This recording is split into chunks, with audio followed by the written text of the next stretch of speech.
Bismillah. Innal hamdalillah nahmaduhu wa nasta'inuhu wa nastaghfiruh wa na'udzu billahi min shururi anfusina wa min sayyiati a'malina may yahdihillahu fala mudhillalah wa may yudlil fala hadiyalah wa asyhadu an la ilaha illallah wahdahu la syarikalah wa asyhadu anna Muhammadan abduhu wa rasuluh amma ba'd. Alhamdulillah fi hadzal yaumul arbi'a 16 Oktober 2024 bertepatan dengan 13 Rabi'ul Tsani 1445 46 Hijriah. Kita lanjutkan kajian di Fakultas Ilmil Hadis dalam pembahasan kitab Sahih Al-Bukhari dari Kitabul Ilm. Maka dipersilahkan kepada ikhwah untuk mentasmi, namun hadisnya panjang, maka dipersilahkan kepada yang ganjil genap. Ya, hari ini tanggal berapa? 14. Yang lahirnya genap. Siapa yang lahirnya genap? Tahun lahirnya genap. Kelahiran misalnya 89, itu ganjil. Kelahiran misalnya 2000, genap. Silahkan yang kelahirannya genap.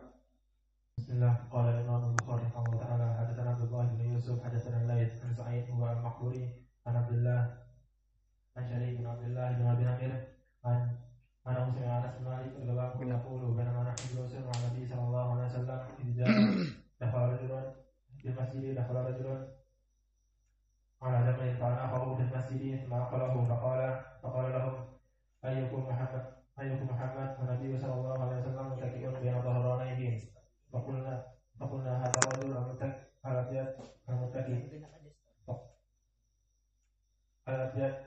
المتكي فقال لهم الرجل يا ابن عبد المطلب فقال لهم النبي صلى الله عليه وسلم قد أجبتك فقال الرجل للنبي صلى الله عليه وسلم إني سائلك ومشدد عليك فلا تجد علي في المسألة فلا تجد علي بنفسك. Enggak hafal. فقال سلام عليك. فقال الرجل أسألك بربك ورب من قبلك الله أرسلك إلى الناس كلهم؟ قال اللهم نعم. قال أشهدك بالله الله أمرك أن تصلي الصلوات الخمس في اليوم والليلة؟ قال اللهم نعم. قال أشهدك بالله الله أمرك أن نصوم هذا الشهر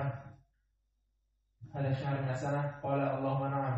قال أشهدك بالله الله أمرك أن تأخذ هذه الصدقة فتقسم من أغنيائنا فتقسمها على فقرائنا؟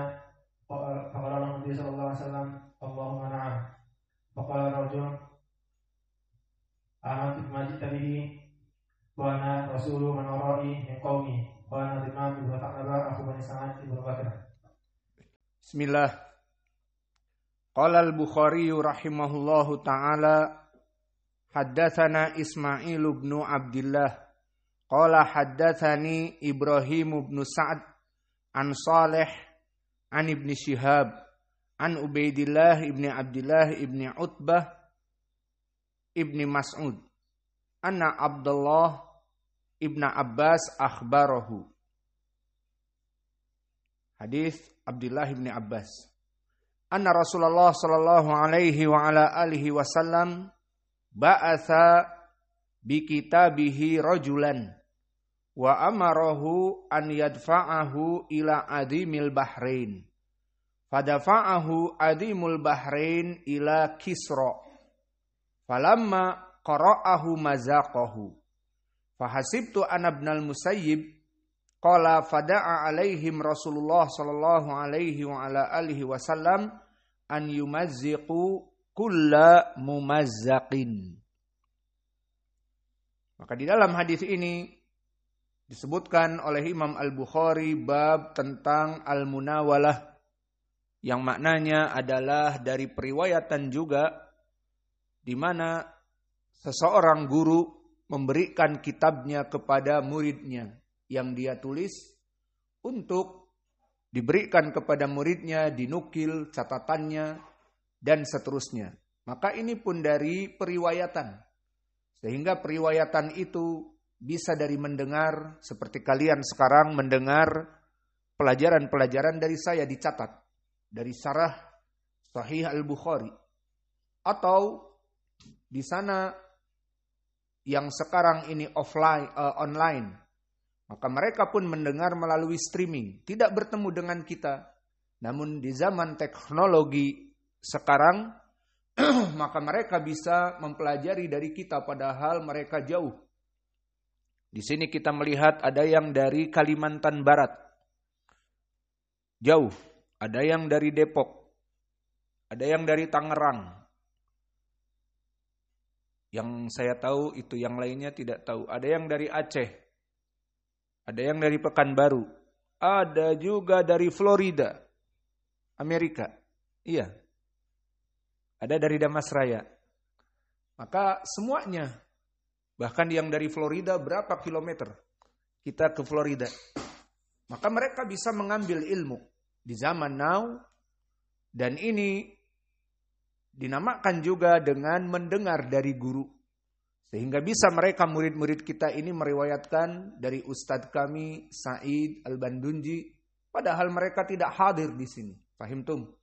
Maka di sini pun pembahasan tentang munawalah, dan di syahidnya di hadis ini Nabi menulis kitab untuk diberikan kepada pembesar dari negeri masih kaum muslimin di Bahrain, dan dari kaum muslimin di Bahrain agar disampaikan kepada Kisra. Siapa Kisra?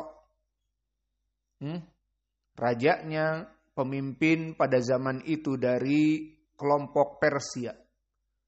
Maka kita baca sekarang matan atau sanad dulu baru matan. Qala al-Imamul Bukhari rahimahullah, awas kalian selalu salah. Qala al-Imam Bukhari, pakai alif lam al-Bukhari. Seperti tadi yang membaca qala Imam Bukhari, pakai alif lam al-Bukhari. Haddatsana Ismail ibn Abdullah. Siapa Ismail ibn Abdullah barakallahu fikum? Ada yang tahu? Maka dia Ismail ibnu Abdullah yang ma'ruf dengan Ismail ibnu Abi Uwais. Dan dia adalah keponakan dari Imam Malik ibnu Anas. Maka setelah kita mengetahui siapa dia Ismail ibnu Abi Uwais, Abu Uwais namanya Abdullah. Sehingga Ismail ibnu Abdullah di dalam matan di Sahih Al-Bukhari, dan kita ketahui dia Ismail ibnu Abi Uwais Al-Asbahi Al-Madani dari Madinah, dan dia keponakan dari Imam Malik. Maka Imam Malik imam ahli sunnah dan hafalannya sangat kuat, imam di dalam hadis. Adapun ponakannya dari pihak apa ponakan? Dari pihak kakak perempuannya. Mempunyai anak Ismail. Dan dia belajar kepada Imam Malik. Namun dia dhaif. Atau pas-pasan. Jika berkesendirian tidak diterima. Maka mana pendalilannya? Seperti ucapan para ahli jarhi wa ta'dil.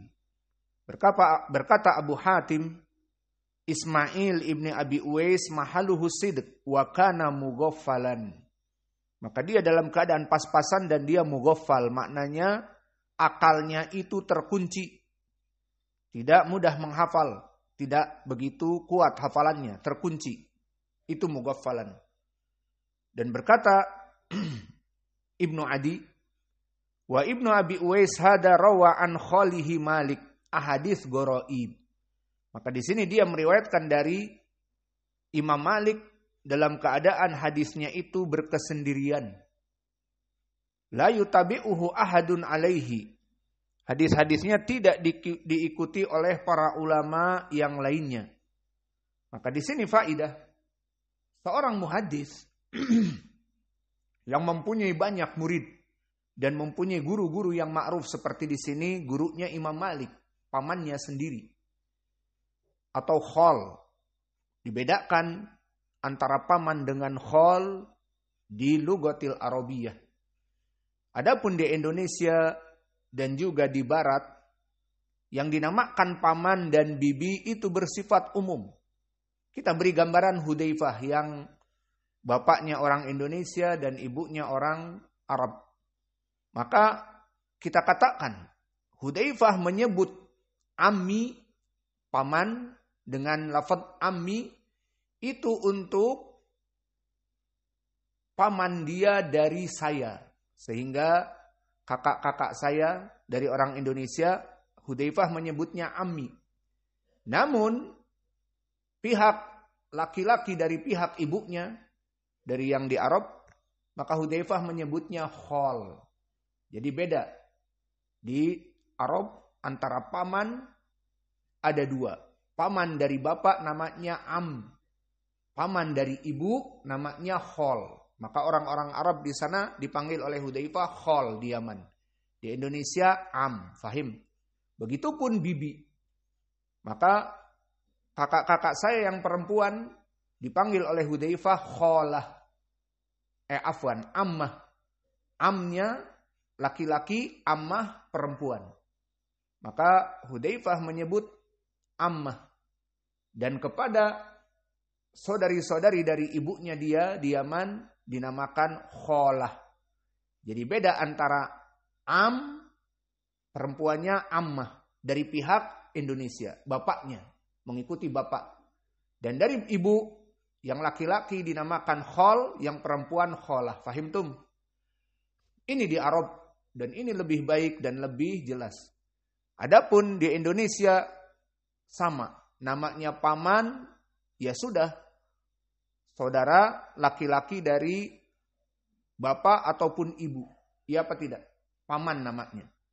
Maka dikatakan paman dari mana? Oh dari bapak. Paman dari mana? Dari ibu. Dan begitu pun bibi. Maka semua yang namanya baik dari ibu ataupun bapak saudara perempuan dipanggil bibi. Maka di Indonesia nanti akan ditafsir. Bibi dari mana? Dari pihak bapakku. Bibi dari mana? Dari pihak ibuku. Fahim? Adapun di Arab dibedakan am dan khol. Maka untuk memudahkan tadi kami contohkan Hudzaifah yang bapaknya orang Indonesia jadi am. Semua dari saya orang-orang Indonesia am dia menyebutnya. Yang perempuan ammah. Adapun yang dari Arab dinamakan khol. Yang laki-laki kholi. Maka dari pihak paman, dari pihak ibu. Untuk yang perempuan kholah. Fahim? Adapun in English, di Amerika, di Eropa sama dengan Indonesia. Maka pihak laki-laki dan pihak perempuan sama. Selama dia itu saudara dari bapak, dari ibu, jika kelaminnya laki-laki dinamakan uncle. Dan jika perempuan dinamakan apa? Pandu. Belajar bahasa Inggris apa tidak? Apa? Aunt. Maka di sini aunt bibi, baik dari laki-laki ataupun perempuan sama. Maka di sini kembali kepada Ismail ibnu Abi Uwais. Dia sekarang pertanyaan, indak ya Hudzaifah Abdurrahman. Ismail ibnu Abi Uwais dia anak dari saudari perempuan Imam Malik. Maka apa menyebut kepada Imam Malik? Khol. Inilah praktiknya khol, bukan am. Karena dia adalah dari pihak ibu. Kepada Imam Malik dari pihak ibu. Adapun jika dari pihak bapak dia menyebut Imam Malik am. Fahim tum? Maka kembali kepada Ismail ibnu Abi Uwais. Dia banyak meriwayatkan dari Imam Malik. Dan Imam Malik adalah khol. Dia memanggil wahai pamanku dari pihak ibu. Karena Imam Malik dengan ibunya saudara. Bukan dari bapaknya. Kalau dari bapaknya paman dari bapak. Disebutkan oleh Ibnu Adi, jika dia meriwayatkan dari Imam Malik, banyak sekali salahnya. Banyak goroib, banyak berkesendirian. Maka perlu diperhatikan seorang rawi, jika meriwayatkan dari guru-gurunya yang masyhur, seperti Imam Malik masyhur, mempunyai murid ribuan. Maka dia mendapatkan Ismail ibnu Abi Uwais sendirian. Semua orang meriwayatkan demikian dan demikian, sanad-sanadnya dan matannya lain dari Ismail ibnu Abi Uwais. Maka ini tidak dipuji. Jangan dikatakan Masya Allah Ismail mempunyai jalan yang lain misalnya. Meriwayatkan dari khalnya, riwayatnya lain dan matannya lain dan sahabatnya lain. Jangan bangga. Justru ini menunjukkan dia itu dhaif. Seperti contohnya di antara kita. Yang belajar dengan kita misalnya ada 100 atau 200 orang. Baik yang online ataupun offline. Kemudian 2 atau 1 atau 3 di antara mereka, periwayatannya itu selalu aneh. Jika meriwayatkan dari kita, berkata Sa'id, di dalam hadis, di dalam ilmu lughah Arabiyah, mesti salah. Salah menukil, salah nulis. Kenapa? Karena kedua orang atau 3 orang ini ima dalam keadaan ngantuk, ima dalam keadaan bengong saat pelajaran tidak mencatat, maka di saat ditanya tidak bisa. Dan di saat dia nanti belajar dan mengajar dari daftarnya dia akan aneh. Dari 200 murid-murid kita dia beda sendiri. Apakah ini dipuji? Jawabnya tidak. Kenapa? Karena dia aneh. Salah maksudnya. Dan itulah keadaan Ismail ibnu Abi Uwais. Maka dia meriwayatkan dari Imam Malik banyak salahnya. Padahal khalnya.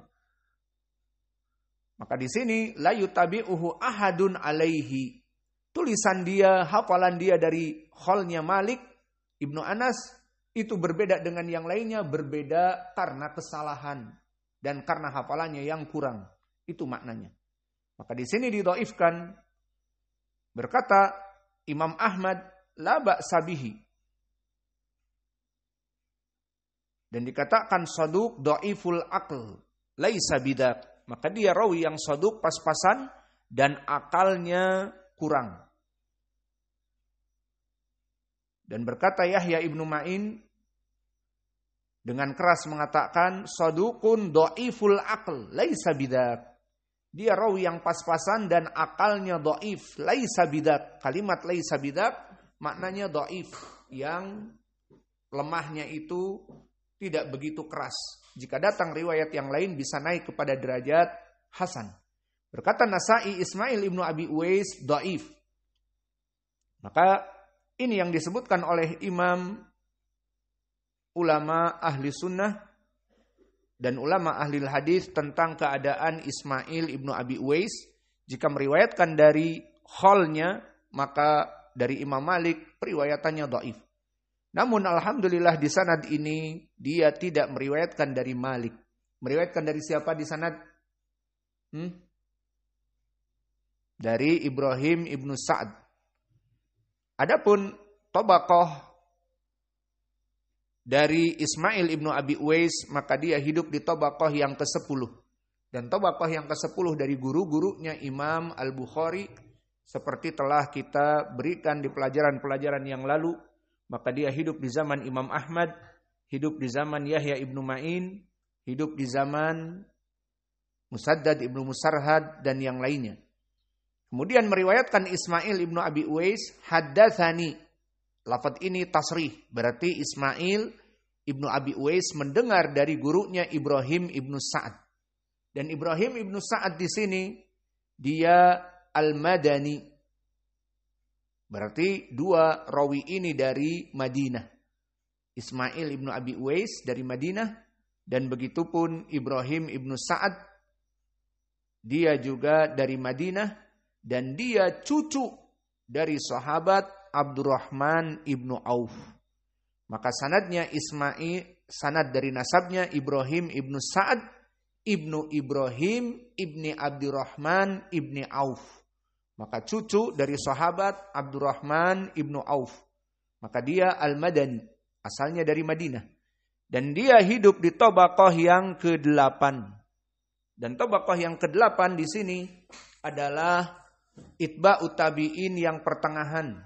Maka hidup di zamannya Abdullah ibn Mubarak, Hamad ibn Zaid, Hamad ibn Salamah. Dan dia dalam keadaan derajat Ibrahim ibn Sa'ad ini imam. Maka Abu Hatim Ar-Razi telah menyebutkannya thiqah. Dan juga Ibnu Ma'in mengatakan laisa bihi ba's. Dan Muhammad ataupun Abu Sa'ad As-Sam'ani pun mengatakan thiqatun ma'mun. Maka kalimat thiqatun ditambah ma'mun, dia itu rawi yang thiqah dan terpercaya, maka ini menunjukkan dia di atas derajat thiqah. Dan berkata Imam Ahmad thiqah. Dan berkata Ibnu Adi minasiqat al-muslimin, bahwa dia dari rawi-rawi yang thiqah dari kaum muslimin, mustaqimah ani Zuhri, mempunyai hadis-hadis yang lurus, maksudnya yang kuat dan benar dari Imam Az-Zuhri. Dan dithiqahkan pula oleh An-Nasa'i dan Muhammad ibnu Sa'ad. Dan berkata Yahya ibnu Ma'in di saat ditanya tentang Ibrahim ibnu Sa'ad, apakah periwayatannya kepada Zuhri kamu menyukainya? Dikatakan tentu. Periwayatannya thiqah. Maka ini menunjukkan bahwa periwayatan dia dari Imam Az-Zuhri sangat kuat. Kemudian meriwayatkan an Saleh. Maka siapa Saleh di sini? Saleh di sini adalah Saleh atau sebelum itu Ani Zuhri terlewat. Maka lihat di sini, tadi disebutkan bahwa Yahya ibnu Ma'in ditanya bagaimana periwayatan rawi ini dari Imam Az-Zuhri. Maka Ibrahim ibnu Sa'ad, cucunya dari Abdurrahman ibnu Auf, sangat kuat dan bagus, mustaqimah periwayatan dari Imam Az-Zuhri. Maka ini menunjukkan bahwa kitab Sahih Al-Bukhari sangatlah kuat di dalam pensahihan, karena periwayatan-periwayatannya kebanyakan meriwayatkan dari guru-gurunya yang sangat kuat. Seperti di sini Ibrahim ibnu Sa'ad meriwayatkan dari Imam Az-Zuhri, dan periwayatan Ibrahim ibnu Sa'ad kepada Imam Az-Zuhri sangat kuat. Seperti disebutkan oleh para ulama. Maka di sini Ibrahim ibnu Sa'ad meriwayatkan dari Saleh, kemudian dari Ibni Syihab. Adapun Saleh di sini adalah Ibnu Kaisan, dan Saleh Ibnu Kaisan dia juga Al-Madani. Berarti 3 rawi dan ditambah Imam Az-Zuhri semuanya dari Ahlil Madinah. Saleh Ibnu Kaisan Al-Madani, dan dikatakan Ad-Dausi. Dari mana Ad-Dausi? Dari Yaman. Maka asalnya dia dari Yaman, kemudian tinggal di Madinah. Dan ini seperti Abi Hurairah, asalnya dari Yaman, kemudian tinggal di Madinah, berhijrah kepada Nabi. Adapun Saleh ibnu Kaisan, maka dia di tabaqah yang keempat. Maka tabaqah yang keempat di mana? Tabaqah tabi'i kecil, yang mana dia hidup di zaman Imam Az-Zuhri dan Qatadah dan yang lainnya. Dan kedudukan dari rawi ini, Saleh ibnu Kaisan, dia adalah rawi yang thiqatun sabtun, di atas derajat thiqah. Maka berkata Abu Hatim Ar-Razi, huwa thiqah ya'uddu fit tabi'in. Maka dia terhitung dari para tabi'in. Dan berkata Imam Ahmad, bakhin. Dan kalimat bakhin khusus Imam Ahmad menunjukkan dia itu sangat kuat hadisnya, di atas derajat thiqah. Dan dulu Imam Az-Zuhri sangat ridho kepadanya. Dan begitupun Yahya ibnu Ma'in mengatakan Saleh ibnu Kaisan thiqah. Dan Ya'qub ibnu Syaibah menyebutnya Saleh ibnu Kaisan thiqatun sabtun.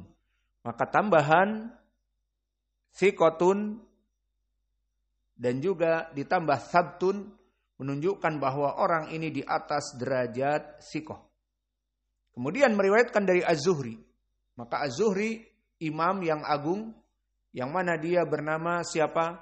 Muhammad ibni Muslim ibni Ubaidillah Az-Zuhri. Maka Imam Az-Zuhri hidup di Tabaqah yang keempat.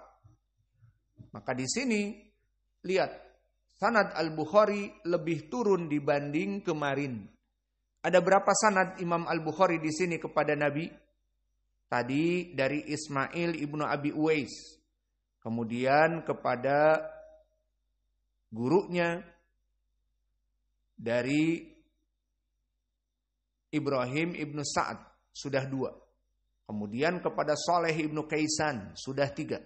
Kemudian kepada Az-Zuhri ibnu Syihab, sama ibnu Syihab, Az-Zuhri menjadi 4. Kemudian yang kelima Ubaidillah ibni Abdillah ibni Utbah. Dan yang keenam dari Ibnu Abbas. Maka ini yang kami sebutkan di pelajaran yang lalu.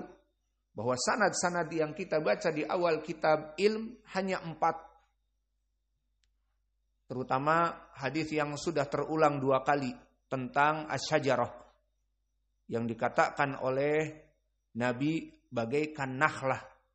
Maka di situ rawi-rawinya 4. Nah, di sini kalian mengetahui, lihat bagaimana Al-Bukhari meriwayatkan dari Ismail ibni Abdillah, kemudian dari Ibrahim ibni Sa'ad, kemudian dari Saleh ibnu Kaisan, kemudian dari Ibnu Syihab Az-Zuhri, kemudian dari Ubaidillah ibni Abdillah ibni Utbah, kemudian dari Ibni Abbas, baru kepada Nabi.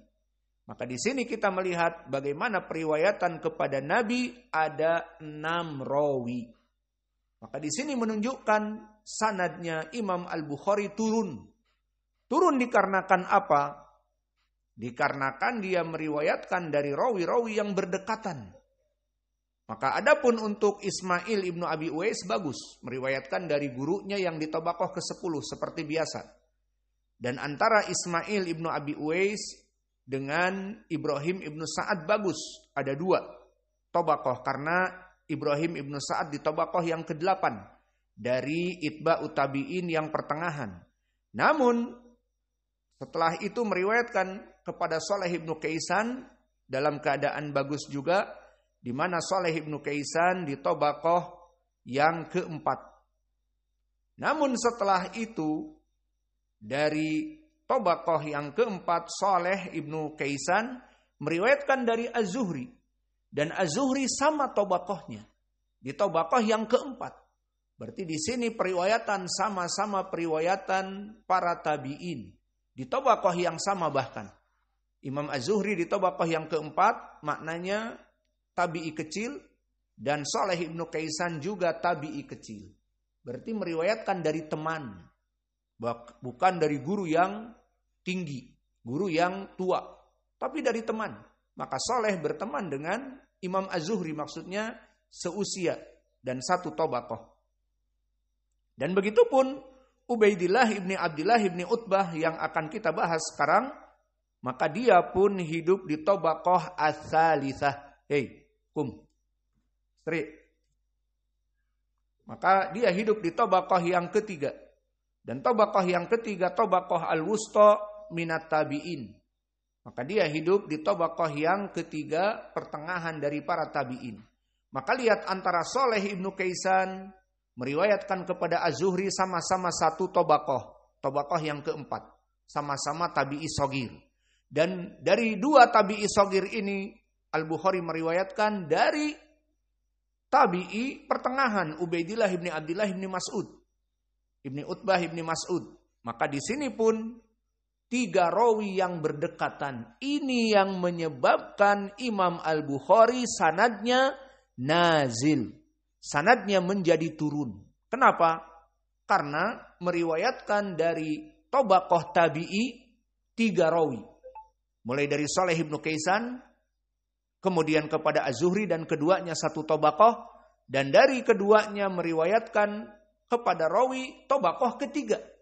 Dan tabaqah ketiga adalah tabaqatul wusta dari itba'ut tabi'in. Hidup di tabaqah yang ketiga seperti Ubaidillah ini adalah Ikrimah Maula Ibni Abbas dan Zaid Ibnu Aslam dan juga anaknya Abu Musa al-As'ari, Abu Burdah, anaknya Abu Musa al-As'ari. Maka dia hidup semuanya di tabaqah yang ketiga, tabaqah pertengahan dari para tabi'in. Faham sekarang kenapa Imam Al-Bukhari di dalam sanad ini kok 6 rawi? Dari Ubaidillah, kemudian baru dari Ibnu Mas'ud. Maka 3 rawi, Saleh Ibnu Kaisan, Az-Zuhri, Ibnu Syihab, dan Ubaidillah Ibni Abdillah, yang mana ketiganya masih berdekatan di tabaqah tabi'i pertengahan dan tabi'i kecil. Fahim tum? Maka dari 3 orang rawi ini yang bertambah sehingga sanad Imam Al-Bukhari di hadits ini menjadi 6. Adapun yang baik adalah 4 rawi. Maka ini dinamakan apa ya Hudzaifah? Sanad yang apa? Aina mikrofon? Isnad apa namanya? Isnad yang turun. Nazil.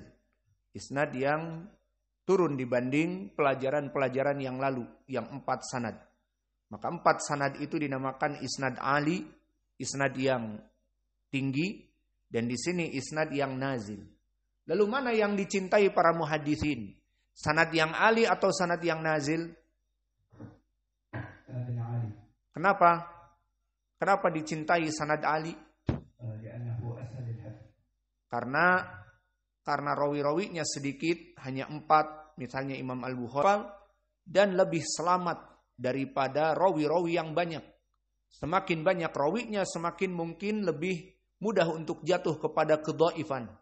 Namun semakin sedikit rawi-rawinya, rijal-rijalnya, maka semakin selamat. Maka oleh sebab itu dulu para ulama mencari sanad-sanad yang tinggi, mencari jalan-jalan yang agak berjauhan guru dengan muridnya untuk mendapatkan sanad yang tinggi. Maka pendalilan para muhaditsin mencintai sanad yang tinggi seperti ucapan Yahya Ibnu Ma'in di saat menjelang meninggalnya.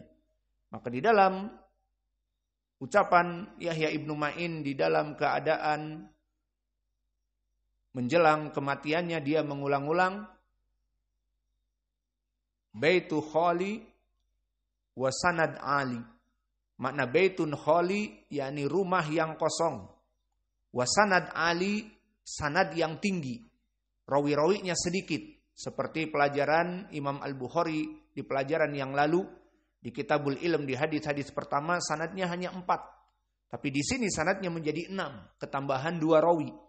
Maka sanad ali yang 4 atau sanad yang kepada Nabi 3 atau bahkan kepada Nabi hanya 2. Ada, iya. Kitabnya Muwatta yang dikatakan oleh Imam Asy-Syafi'i sebaik-baiknya kitab di muka bumi.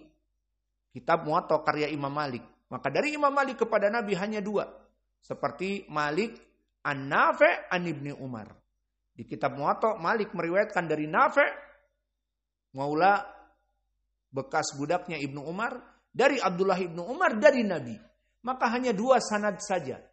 Maka di sini kebanyakan manusia mengambil sanad ali karena sanad-sanadnya sangat mudah dihafal dan juga lebih selamat dari kedhaifan, hanya 2 orang.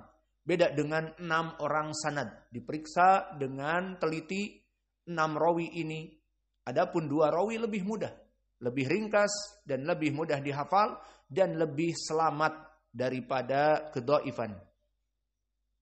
Maka berkata Imam Yahya Ibnu Ma'in, sanad ali wa baitul khali. Sanad yang tinggi, rawi-rawinya sedikit, itu idaman Yahya Ibnu Ma'in. Dan rumah yang kosong. Maksudnya rumah yang kosong bagaimana? Maksudnya rumah yang kosong, rumah yang tidak berisik. Tidak ada anak-anak yang banyak, yang saling pukul, yang ribut, yang satu menangis, yang satu mengadu dipukul. ada bait muz'ijah. Apalagi ada anak-anak yang suaranya tinggi. Tidak berbicara kecuali suaranya ultrasonik. Tidak pelan-pelan, tapi teriak-teriak bicaranya. Ada muz'ij. Maka di sini sanadnya menjadi ali karena Shalih ibnu Kaisan di Tabaqah yang keempat, Az-Zuhri di Tabaqah yang keempat, sama-sama tabi'i shagir, dan meriwayatkan dari Ubaidillah ibni Abdillah ibni Utbah, yang mana dia hidup di Tabaqah yang ketiga, tabi'i yang mutawassit. Adapun riwayat Abdullah ibni Ubaidillah, dia hidup di Tabaqah yang ketiga dan dia al-Madani. Lihat sekarang. Sanad ini musalsal bil madaniyin. Dan nanti kepada Ibnu Abbas al-Madani. Dia hidup di Madinah juga. Maka dari awal Ismail ibnu Abi Uwais. Kemudian meriwayatkan kepada gurunya Ibrahim ibnu Sa'ad. Kemudian meriwayatkan kepada gurunya Shalih ibnu Kaisan.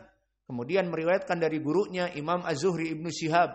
Kemudian meriwayatkan dari gurunya Ubaidillah ibni Abdillah ibni Utbah ibni Mas'ud. Dan kemudian meriwayatkan dari sahabat Ibnu Abbas. Maka semuanya adalah orang-orang Madinah. Maka sanad ini dinamakan musalsal bil madaniyin.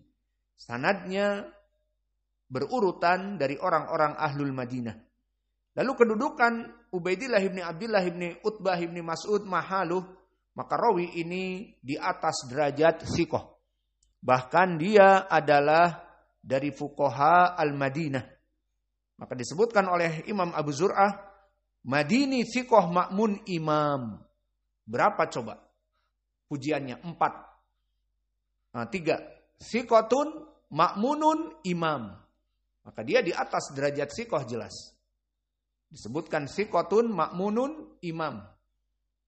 Dan begitupun Imam Az-Zuhri yang termasuk muridnya, dia mengatakan majalastu ahadan minal ulama illa wa ara anni qad ataitu ala ma indahu wa qad kuntu au ma khala Ubaidillah ibni Utbah fa innahu lam atihi illa wajatu indahu ilman tarifan. Maknanya Imam Az-Zuhri imam yang sangat pandai dan pintar, hafalannya sangat kuat. Disebutkan idza hafidha syai'an alaqahu. Maka jika sami'a syai'an alaqahu, jika dia mendengar sesuatu, itu akan tertanam di hatinya. Antum bisa seperti itu.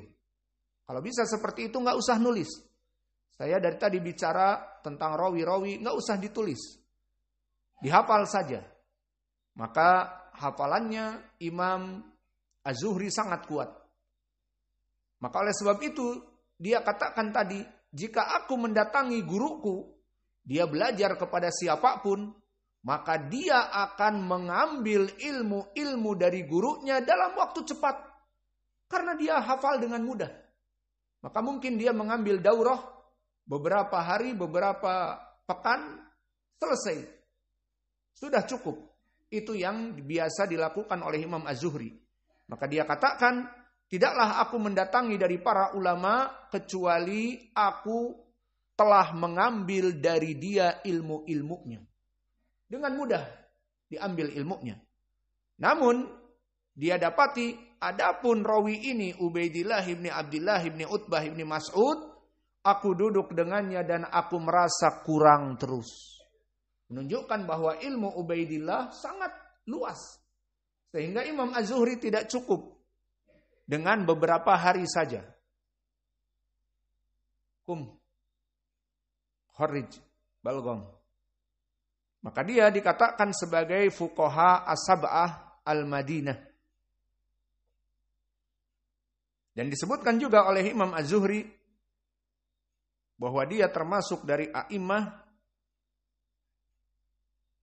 ahlul fikih di zamannya. Di antaranya Urwah ibn Zubair, ahli Madinah, dan juga Ubaidillah ibni Abdillah ini. Kemudian meriwayatkan dari Ibnu Abbas. Madhab kita, jika kita melewati para sahabat, maka kita menjelaskan biodata dan biografi sahabat. Saya mau tanya, Ibnu Abbas sudah lewat apa belum? Hadis Ibnu Abbas belum? Belum lewat. Kemarin kita sebut Anas. Kemudian sebelumnya dan yang lainnya telah kita sebutkan Ibnu Abbas belum. Maka sekarang kita masuk kepada biodata dan biografi Ibnu Abbas. Maka diriwayatkan di hadis an Ibnu Abbas, berarti sahabatnya Ibnu Abbas. Siapa Ibnu Abbas? Huwa Abdullah Ibnu Abbas Ibnu Abdul Muttalib. Maka dia adalah Abdullah anaknya Abbas Ibnu Abdul Muttalib. Maka Abbas adalah paman Nabi yang muslim dan Abdul Muttalib kakeknya Nabi yang kafir. Maka Abdullah ibni Abdul Muttalib dia adalah anak paman Nabi, dinamakan sepupu, dan dia usianya sangat muda.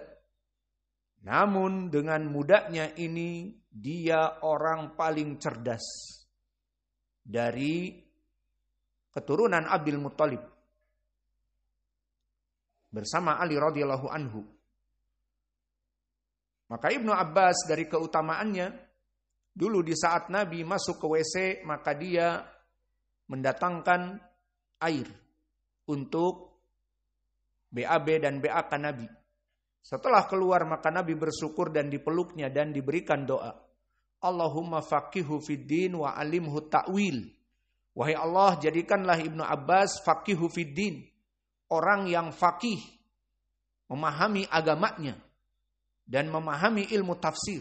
Ini doa yang paling baik bagi Ibnu Abbas. Kenapa? Karena doa menjadikan seseorang faham kepada agama, doa yang baik. Kenapa? Karena seseorang memahami agama itu keberuntungan bagi dia sendiri. Karena telah datang hadis yang muttafaqun alaih dari Muawiyah ibnu Abi Sufyan. Apa kata Nabi? Siapa yang bisa menjawab?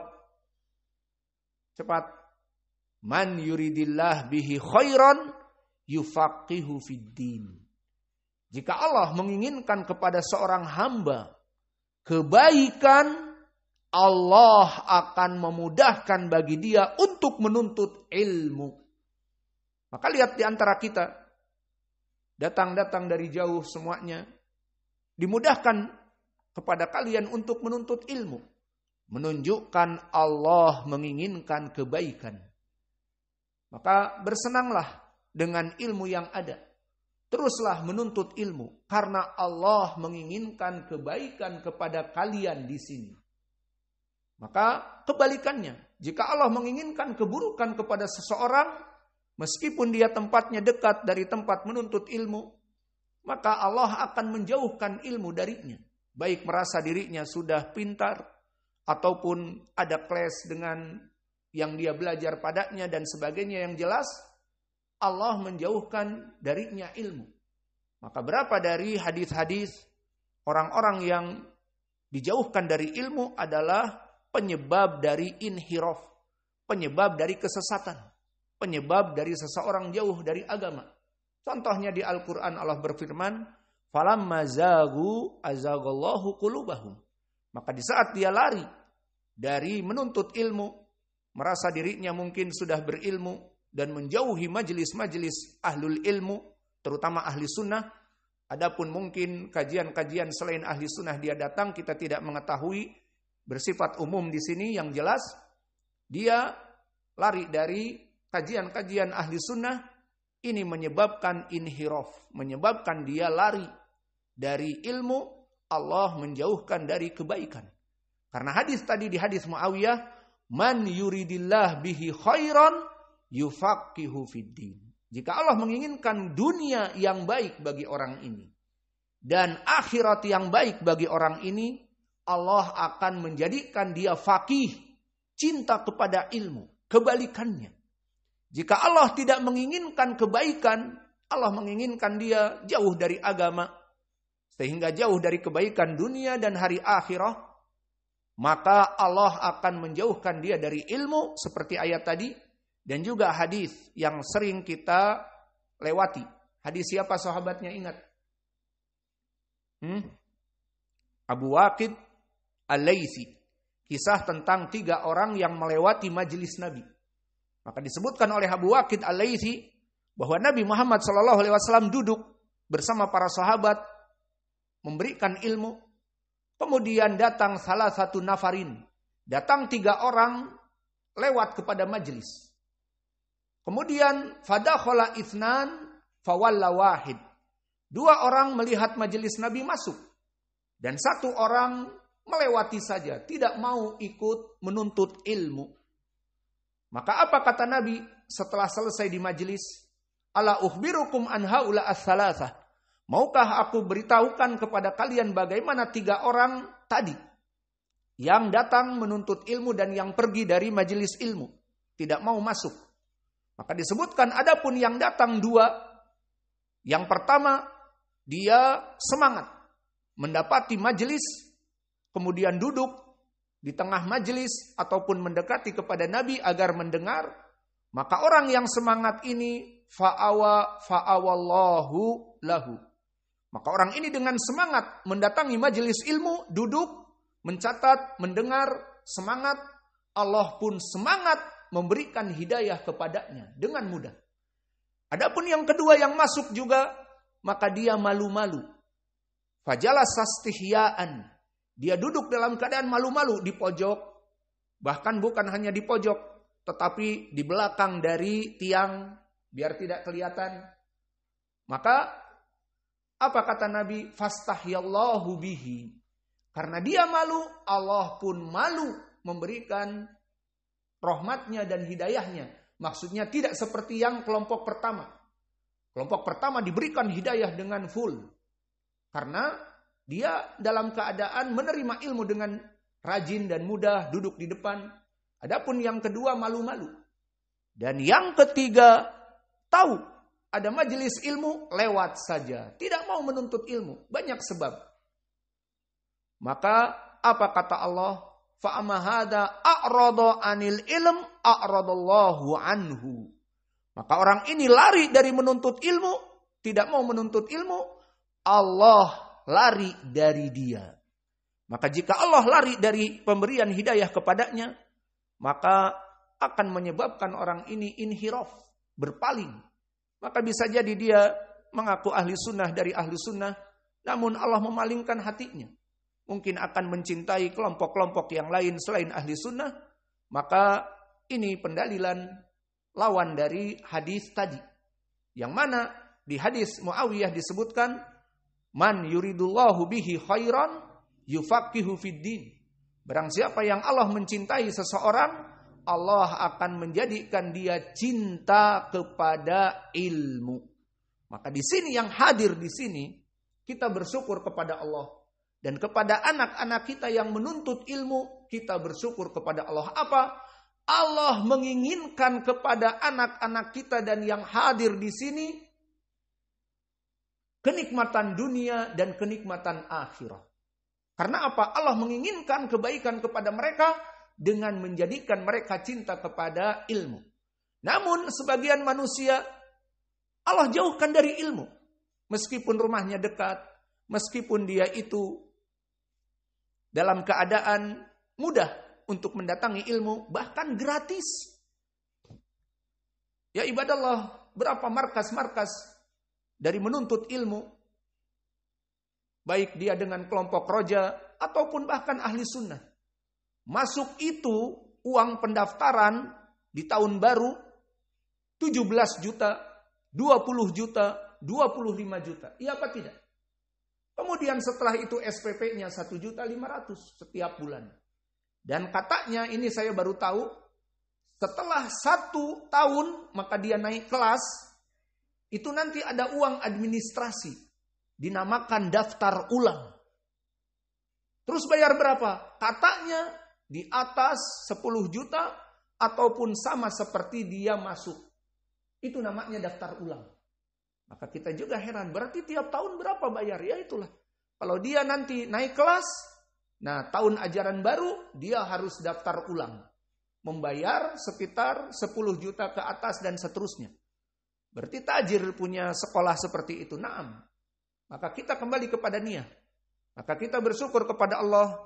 Ma'had Muqbil Al-Wadi'i ini free of charge. Kita gratisan. Kalau ditanya, Terus listrik dari mana? Allah maujud. Terus ustadz ini ngajar tiap hari, bahkan full day, ngajarnya setelah salat, digaji berapa? Nah, tanya murid-murid dan tanya para pengurus. Apakah pengurus menyiapkan uang? Atau yayasan mengeluarkan dana? Tidak ada.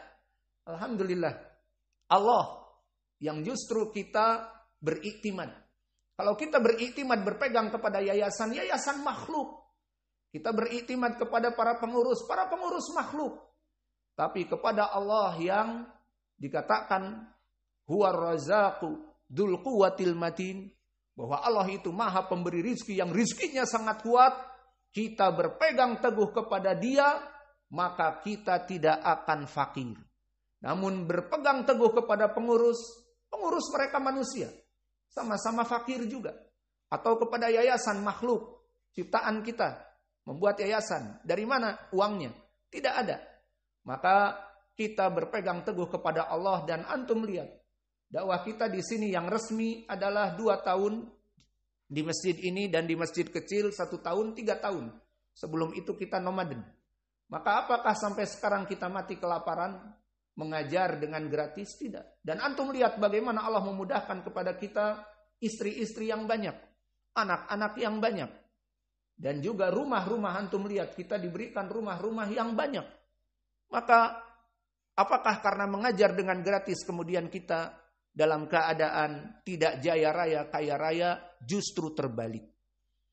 Maka bagi mereka orang-orang yang membangun pondok pesantren dengan tujuan untuk tijarah misalnya, bisnis, terlihat dari pertama pembangunan, membuat proposal-proposal itu yang penting.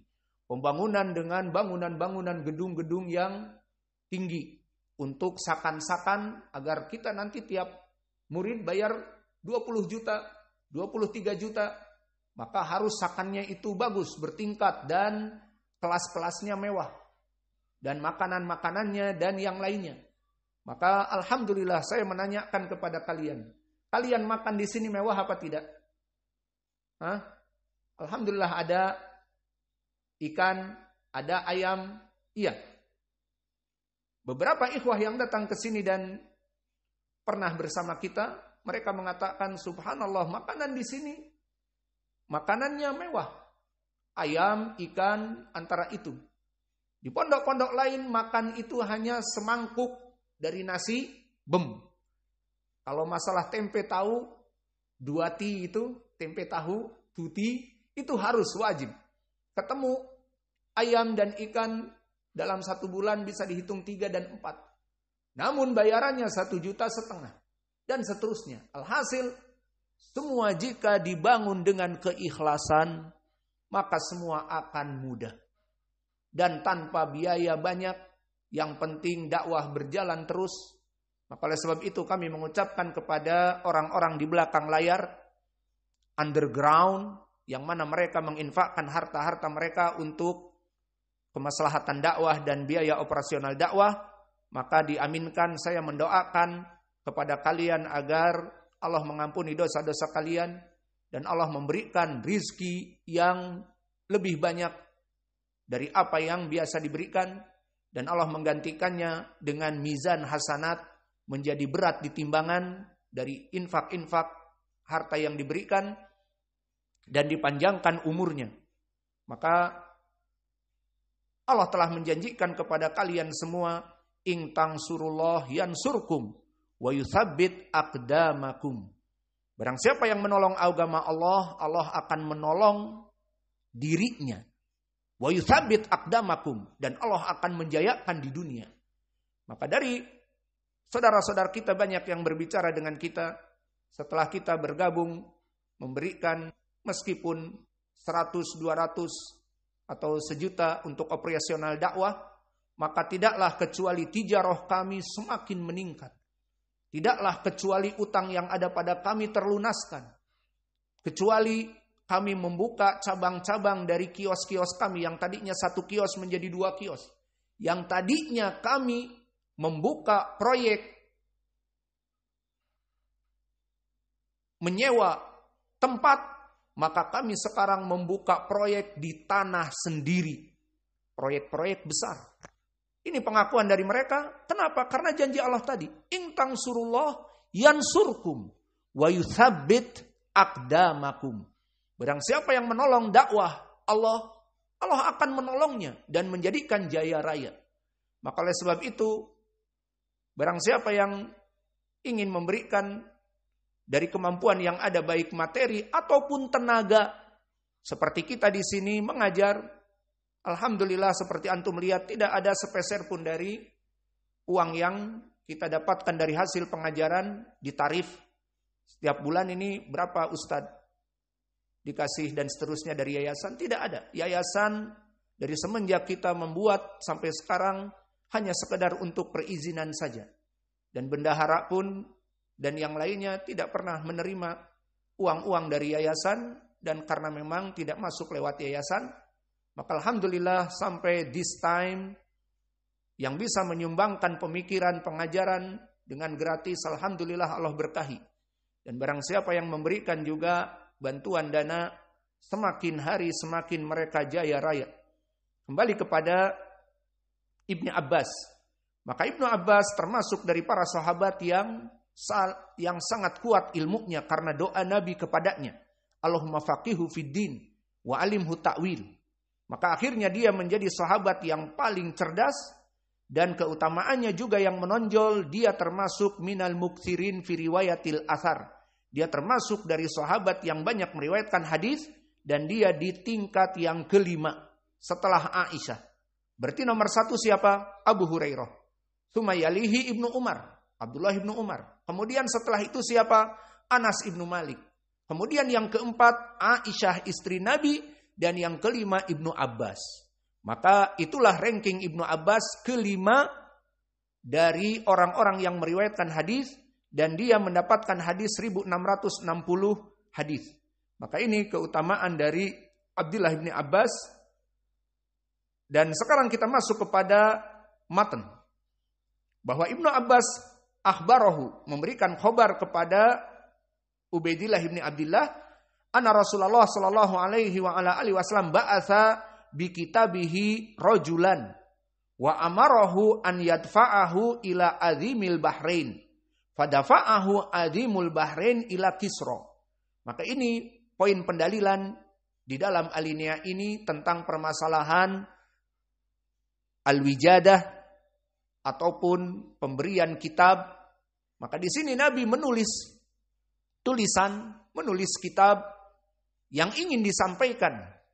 Maka isinya itu diberikan kepada para sahabat untuk disampaikan kepada raja di Bahrain, dan dari raja Bahrain disampaikan kepada Kisra, pemimpin dari Furs. Maka pada zaman Nabi, mulai dari sebelum diangkat menjadi Rasul, Nabi lahir sampai Nabi meninggal, pada saat itu dunia dipegang oleh 2 negara adikuasa. Yang pertama adalah kelompok Furs, yang sekarang Persia atau sekarang Iran. Dan sampai sekarang mereka ingin mengembalikan kejayaan zaman dulu. Maka mereka dengan penuh kekejaman menjajah dan menguasai wilayah-wilayah. Maka jadilah negara Imperium Persia, dinamakan Furs. Dan yang kedua, di zaman Nabi juga lahir di Eropa, di Italia sekarang, kelompok Roma, dinamakan oleh Arab Rum. Maka ada surat Ar-Rum, kelompok dari Roma. Maka kelompok orang-orang Romawi ini juga sama, yang mana mereka menguasai negeri-negeri dan menjajah negeri-negeri. Maka Imperium Romawi datang dari Eropa, dan Imperium Furs di Iran, di Asia Tengah atau Asia Timur. Maka kedua ini negara 2 adidaya. Dan datanglah Islam di antara kedua mereka, dan Islam agama yang tidak mengajak kepada perkara-perkara dunia tetapi kepada perkara akhirah. Allah jadikan justru agama Islam di atas kelompok dari Imperium Roma dan kerajaan besar dari Persia. Maka akhirnya Kisra pada saat itu dia pemimpin dari Furs di zaman Nabi di Madinah. Falamma qara'ahu mazaqahu. Di saat sampai risalah Nabi, Nabi mengirim risalah kepada Romawi. Seperti di hadis Abi Sufyan, di hadis nomor 7 dari Sahih Al-Bukhari, bahwa Nabi menulis Bismillah min Muhammad ibni Abdillah wa Rasulih ila Hiraklin azimir Rum aslim taslam. Dari Muhammad hamba Allah dan Rasulnya kepada Raja Imperium Roma, ila Hiraklin, kepada Hercules atau Heraklius dari Raja Roma, aslim taslam, kamu masuk Islam, kamu selamat. Maka Nabi mengutus kepada seluruh raja-raja adidaya, dan begitupun kepada Kisra. Namun lihat, di hadis, di saat Nabi mengutus risalah kepada kelompok orang-orang Roma, maka mereka masih ihtiram kepada Nabi. Meskipun menolak tetapi mendatangkan Abu Sufyan. Ditanya, bagaimana keadaan Muhammad ini yang mengaku Nabi? Maka Abu Sufyan mengatakan, wallahi kita musuhan dengan Nabi Muhammad, namun aku tidak berdusta dan mendustakan khobar. Maka lihat bagaimana dulu Arab berbohong itu sangat aib. Maka Abu Sufyan yang kafir menyembah berhala, di saat tidak tekankan kepada Imperium Romawi, Heraklius, maka ditanya tentang Muhammad bagaimana dia. Bagaimana orang ini, pengikutnya bagaimana. Dan seterusnya, Abu Sufyan berbicara dengan hak, tanpa membolak-balik sejarah, tanpa ke kanan dan ke kiri untuk mendiskreditkan Nabi Muhammad, tidak. Maka dia mengatakan, wallahi, jika aku berbohong maka aku bisa berbuat itu. Namun dia berkata dengan benar. Dan ini yang menyebabkan dia mendapatkan hidayah. Maka hidayah itu mahal. Di antaranya, dia bersaksi atas Nabi Muhammad dengan penuh kebenaran di depan orang-orang Romawi. Padahal dia musuh nomor 1. Musuhnya orang-orang paganisme. Pada saat itu dia menyembah berhala. Maka di sini perbedaan. Adapun Kisra di saat diberikan surat dari utusan Nabi Muhammad, terutama raja dari Bahrain, maka di saat dibaca mengajak kepada Islam, mazaq.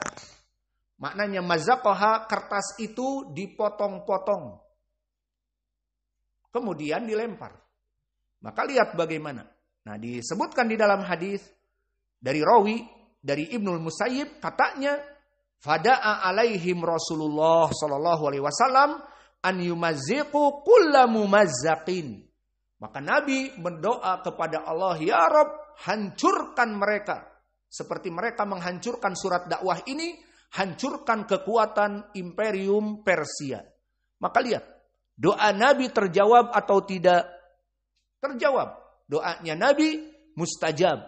Maka dalam waktu kurun tidak lama, Imperium Roma menghancurkan kerajaan, kekuasaan dari kelompok Persia. Meskipun pernah menang. Maka kisah ini diabadikan tidak tanggung-tanggung di Al-Quran. Maka di surat Ar-Rum. A'udzubillahi minasyaitonirrajim min hamzihi wa nafthihi wa nafsihi. Bismillahirrahmanirrahim. Alif lam mim. Gulibatir Rum fi adnal ardi wa hum min ba'di ghalabihim sayaglibun fi bid'i sinin. Maka apa makna ayat ini? Gulibatir Rum, bahwa Imperium Rum kalah pada saat itu. Kapan kalahnya? Di saat Nabi belum menjadi utusan Allah. Maka pada saat Nabi Muhammad di Mekah, maka mendengar khobar bahwa kelompok Kisra menyerang Imperium Romawi dan Romawi lari tunggang langgang. Kalah pada saat itu. Gulibatir Rum. Maka Rum dihancurkan oleh Persia. Namun disebutkan fi adnal ardi, maknanya di daerah di dekat Jaziratul Arab peperangan ini terjadi. Dekat dengan Mekah. Tentunya tidak dekat-dekat sekali tetapi di daerah Suria. Makanya antum melihat peta. Jangan melihat peta Sumatera Barat terus. Peta Sumatera terus. Lihat peta Timur Tengah. Di mana kejadian perang ini? Di Suria. Maka Suria di atas dari Jaziratul Arab. Maka di sini dekat. Fi adnal ard. Kata Allah di tempat yang dekat dengan Makkah. Wahum mimba di golabihim saya gelibun. Ini dia janji dan doa dari Nabi. Ya Allah hancurkan Kisra, hancurkan Persia. Maka di saat kalah sebelum Nabi naik menjadi utusan Allah. Maka setelah Nabi di Madinah, dihancurkan kelompok Furs dengan kekuatan Romawi yang sangat kuat. Fi bid'i sinin. Apa makna bid'i? Bid'i adalah hitungan kurang dari 10. Maka hanya hitungan kurang dari 10 tahun telah hancur. Sesuai dengan doa Nabi, kullu mumazzab. Maka fi bid'i sinin. Dalam hanya waktu disebutkan oleh para ulama 9 tahun. 9 tahun saja dari pertama kekalahan dihancurkan Rum oleh Persia sebelum Nabi diangkat menjadi Rasul. Maka setelah itu Nabi di Madinah fi bid'i sinin sekitar 9 tahun hancur luluh lantak negara Persia dan tidak pernah bangkit dan menang lagi. Berbeda dengan di saat dipukul mundur Romawi dari daerah Suria, maka mereka hanya sekedar mundur dan menghimpun kekuatan.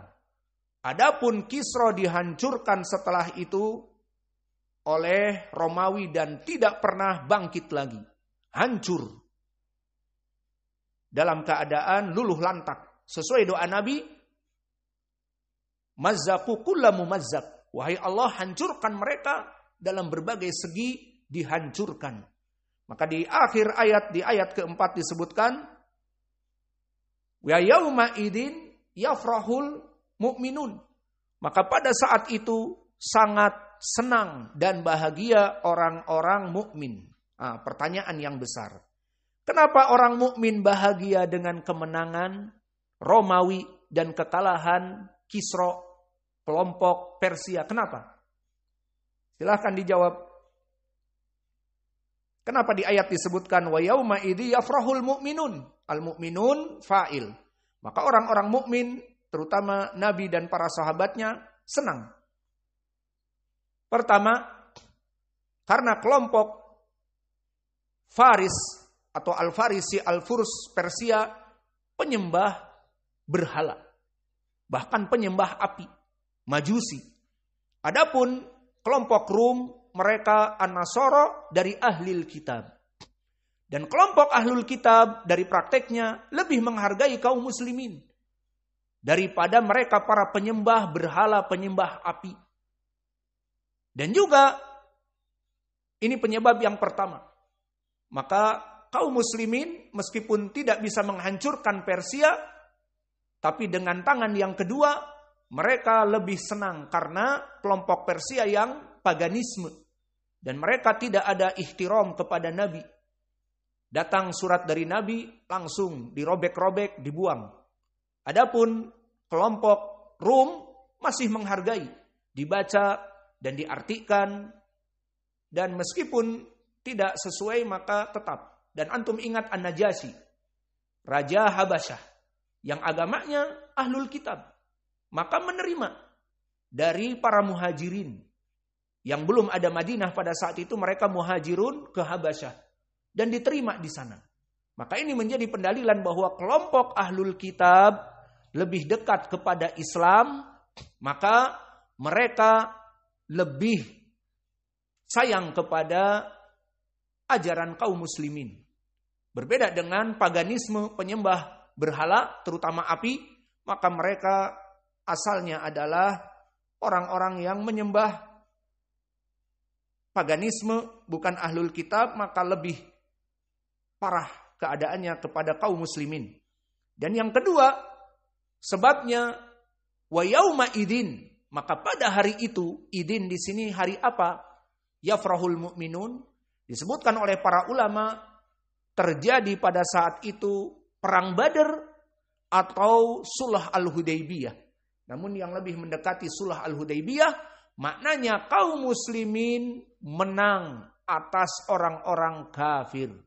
Maka yauma idin yafrahul mu'minun bertepatan dengan jatuhnya kelompok paganisme oleh orang-orang ahlul kitab Roma, juga kaum muslimin menang atas kelompok kufar meskipun belum Fathu Makkah. Ditafsirkan para ulama dengan kemenangan di Badr dan juga kemenangan di Sulh Hudaybiyah pada tahun itu. Apa faidah Sulh Hudaybiyah? Bahwa kaum muslimin setelah tahun itu boleh melaksanakan haji dan umroh. Bahwa ini adalah suatu kemenangan. Dan setelah itu beberapa tahun Nabi menghancurkan Makkah. Maksudnya perang Fathu Makkah. Dan kaum muslimin jaya raya. Dan inilah makna ayat wa yauma idzi yafrahul mu'minun, dengan pertolongan Allah maka Rum menang atas Persia dan kaum muslimin menang atas kelompok-kelompok paganisme, penyembah berhala. Mungkin ini yang bisa kita berikan. Wa naktafi ilahuna wa jazakumullahu khaira wa barakallahu fi ilmikum. Subhanakallahumma bihamdika asyhadu an la ilaha illa anta astaghfiruka wa atubu ilaik.